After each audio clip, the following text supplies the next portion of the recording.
အားလုံးပဲမင်္ဂလာပါခင်ဗျာဒီနေ့မှာတော့ကျွန်တော်တို့နှစ်သိမကူခေမှာအချစ်ခံခြင်းတဲ့သူတွေအတွက်ကျွန်တော်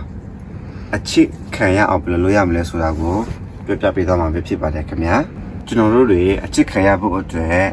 ချစ်တတ်ဖို့ပဲလိုပါတယ်ကျွန်တော်တို့တွေ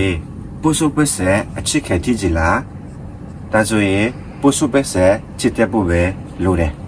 ကျွန်တော်တို့မြန်မာပြည်မှာရှိတဲ့လူ90သောရာခိုင်နှုန်းက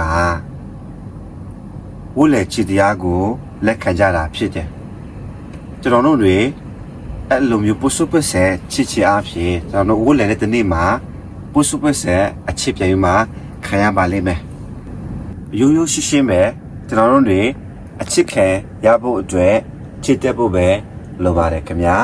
ဒါဆိုရင်ကျွန်တော်ရဲ့ viewer တွေကအချစ်ခံကြလား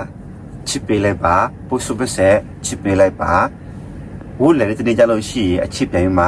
ခံရပါလိမ့်မယ်အားလုံးပဲကျေးဇူးတင်ပါတယ်ခင်ဗျာ